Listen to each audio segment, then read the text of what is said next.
All right, folks, welcome back to another episode of Cyber Spotlight, the people behind security. I'm Stephen Boughton, the host, and today we're here, lucky enough to be joined by Mallika Oberoi. How are you today, Mallika? I'm nice, thank you. How are you? I'm doing really well. Sunny day, no complaints. I'd love to get into a little bit about you. So who are you? Where are you from? Where do you work? And I guess what got you into cybersecurity? Sure, thanks a lot for having me. First of all, pleasure to be talking to you. And so for your first question, I work as a cybersecurity analyst at the city of Vancouver at this time. What got me into cybersecurity was basically I was pretty young, like in high school, just started growing interest into just the field of cybersecurity. And just because of that thrill and the mystery attached to it, I think so many people come into the field because of that.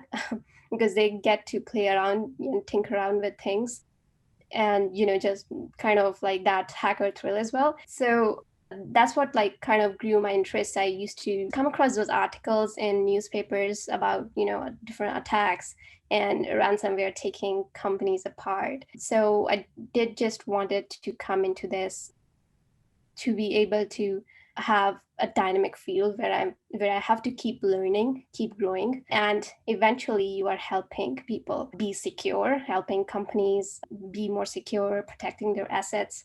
So like this, like step by step, my studies got me into cybersecurity. I started with computer networking and eventually I got into it. I got great inspiration from people like there's one Parisa Tabriz at Google. So she actually led a big team of cybersecurity at Google. And she was one of the only few women working in security at that time. So she was a great inspiration. There were other mentors too, of course, along the line. Like there's Rakshit Tandon as well in India. So he's a big cybersecurity expert too. And I fortunately got to work with him. And there were some great teachers along the way who taught really well about the topics that really stick with you when you're actually working in the industry. So yeah, that was a little bit about my interest, my journey into cybersecurity. Yeah, awesome. I love that reason, wanting to help people as the reason to get into cybersecurity, and that's definitely what we try and do, obviously. So, if you had to explain your job now to somebody in an elevator or maybe to a group of kids who might not be able to understand it, and you just had to do it quickly, what would you say that you do? I would like to explain to them how I work with a cybersecurity team where we help protect against, sneaky hackers that want to get into your computers and, just kind of exploit, leak your information out, and how to protect you and help you secure your information and help the companies that we are working for, help them secure their assets, their information, their digital, virtual assets and everything. So yeah. And also responding day to day to those emerging threats out there. Yeah. Fair enough. What is the biggest misconception do you think that other departments maybe have about what your role is on a cybersecurity team? All right. Not sure if this is the biggest misconception out there, but it is one of the biggest ones, that IT is solely responsible for the security of the organization. And many like businesses think that, okay, they have their IT and security teams in place and they don't need to worry about anything now. It's just like they have washed their hands to them.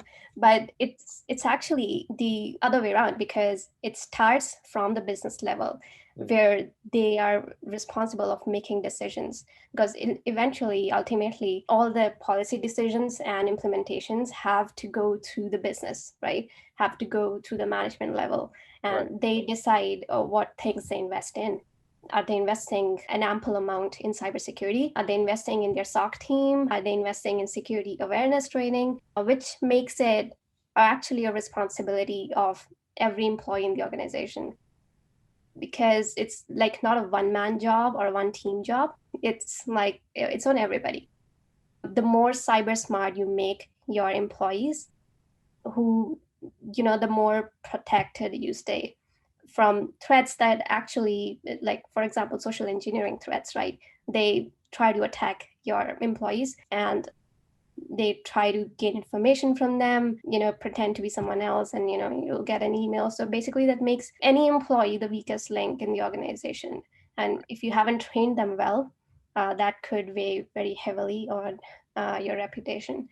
So I think that's one thing. Businesses have to grow preparedness and security talent to be ready when an incident strikes, because it's more now just a matter of time. So yeah, on the other hand, it's also, we hear a lot of time that management teams rush into releasing products and services fast for short-term gains.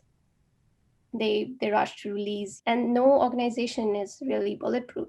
So that speed can cause potential threats or security issues to fall through the cracks. And that just becomes even more difficult for the development and DevOps team later to go back and fix the issues. And by then, something may just have been compromised and caused the organization, a lot of loss of money, reputation, of course. And it just takes so much time to build that back. Yeah. So, and it also puts undue pressure on the whole organization, everything that comes with it. Yeah. No, I love the idea of the security. Just because we have a security team doesn't mean we don't have to do anything. It's like, it's a team effort, and if everyone plays their part, the security team is going to be able to do their job much better. Like that. Since COVID started, has there been any changes to how your job functions or to things that you guys monitor? Absolutely. So with COVID, a lot of things changed, like economy-wise, people's job-wise, and also a majority of businesses have moved to the digital space now in one way or the other. If not the whole, then at least some part they have moved. So there's even more attack surface now for the threat actors to attack on. So that definitely has shifted the dynamics a bit in the security industry too, and how security professionals operate too. So you have to be extra careful, improve your detection capabilities even more, because now the threats are really evolving very fast day by day, and you're gonna see different threat vectors attacking you from outside, from inside. So it's like from all directions. Yeah, no, it makes sense. The attack surface, like you said, has definitely grown. The perimeter, where is it right now with businesses? That's all something that they're all struggling with. Plurilock is an identity-centric company. How does identity play into your vision of cybersecurity at large? So it's definitely one of the most core aspects in cybersecurity, identity and access management. A lot of times it's also overlooked because when an attack occurs one way or the other, it may start or it may end on compromising an identity and then taking control of your systems. So it's really important to improve on the detection capabilities for the different teams, like the risk team, whoever is responsible for that, to do proper risk assessments, document each and everything, document processes, what detection controls are in place to detect anomalies in access management. So that's really important because you don't want to overlook this part. And this is where I think Plurilock also comes into play, and other companies that provide you to those detection capabilities that you can pick out the anomalies easily. Do you have those alerts in place, and are there those rules in place where you can detect new privileged access that may be granted without approval or by mistake? So are there those processes in place? Yeah, well, we love hearing all that, and we totally agree. So in the news recently, I know we chatted about this before, the supply chain attacks are something that people are talking about a lot right now. Obviously, we saw a big one back earlier in the year with SolarWinds. What in your mind happened there? What's the risk going forward? How are businesses still exposed to those types of attacks? And I guess what can people do to detect them more quickly? Definitely, they are becoming more common, and we saw that with SolarWinds. It took several months after which that was eventually detected, and the information shared across organizations, countries, and there was a lot of damage done already by then. So we need to definitely look in the future to improve that information sharing whenever it is detected, because it's really a very dangerous risk vector, because once third-party software or a vendor is compromised, it's still a black box to you unless somebody communicates to you. So that information sharing process has to be done at a greater level. For example, at the government level, something has to be put in place where organizations are alerted on time and take action on time. Apart from this, from a very proactive approach, companies have to pay more attention who they are, who they are relying their information assets with. So, third-party contractors, third-party supply chain vendors. So it's like they have to put more time and effort into vetting them, evaluating their security, and does that align with their security standards as well. Developers have to, they need to weigh the risks associated with integrating source code with their application code. So they need to weigh the risk more carefully. I think it's going to be more important as we go ahead. There's also the risk of SaaS applications that companies use. For example, a lot of companies rely on GitHub, Slack, O365. So these vendors are also not bulletproof. So there has to be more detection capabilities. And I think monitoring plays a great role in this. So just be careful that you have those systems in place, that you're investing enough in those capabilities.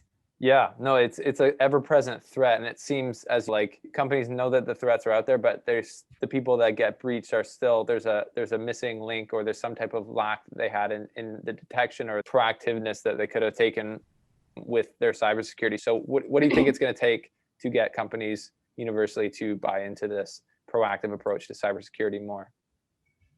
I think we definitely have to learn from history how supply chain attackers have worked in the past. We definitely have to threat model our applications around that, and also make other employees, also make the whole organization aware, like have them be cyber smart, not use default passwords. Right. That is how an identity gets compromised, and this was one of the causes in SolarWinds as well, where somebody was using a very easy password, and eventually the business level or the management team, they blame it on the person there, and that becomes a scapegoat for them. But that is really, like I said, it starts from the business level, where policies are approved, where they are implemented, and then the vetting and evaluation of third-party suppliers, and how much really effort are you letting your DevOps team or the developers put into their code?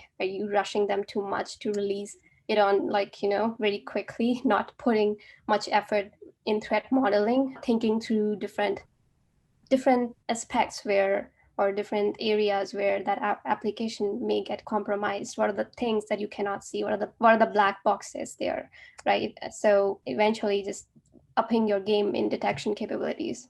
Yeah, that's great advice there, Mallika. I really like how you talk about the business side, not rushing, the security team or the dev team to get things put out, but to allow them to make sure it's right. And also, like, your thought on scapegoating. It's like, it's an easy thing to say, oh, well, it's because one person had their password set to a stock thing. Well, it's like, well, was that a policy in place? Were they taught to have multiple levels of security in those positions? So, and that might start from the business side of things. Right. And even like small to mid-sized businesses, they can do all this within their budget, but whatever the efforts that they have to put in place is really important, because they need to weigh the risks, what is that is at stake, and take actions according to it, like invest according to that, because the hackers are apparently investing more, and there are more out there, right? Yeah. No, that it seems like sometimes they're winning the war. But yeah, that's all great advice. So just to wrap up here, we just want to know a little bit more about you, Mallika. So we're going to do a little this or that. So are you more of a cat person or a dog person? Dog. Dog person. Are you Mac or PC? I use both, but Mac. Mac, okay. And are you more of an ask for permission or ask for forgiveness type of person? I am more like ask for permission because I'm in security, but in personal life, sometimes I'm asked for forgiveness. Okay, yeah. In professional, it makes sense if you're a security person. Life a little bit more of a risk taker. We like it. Do you like a sitting desk or a standing desk? So I haven't used the standing desk much really. So I might like it. Yeah. Fair So enough. it's right now it's just sitting. Yeah, fair enough. And what's your favorite outdoor activity? Hiking? Yeah, great place for it, Vancouver. Yeah, for sure. Okay, well, Mallika, thank you so much for joining us today on Cyber Spotlight. We'd love to let our audience know where they can find you online. How can they connect if they want to reach out about anything like that? Where can people find you? LinkedIn is the best place unless my blog comes up. Yeah, I will be putting a link in my LinkedIn account as well. So yeah. Okay, yeah, we'll put that in our show notes as well. Thank you guys for watching Cyber Spotlight. This has been another episode. Thanks, Mallika, for joining us. Thank you so much for having me.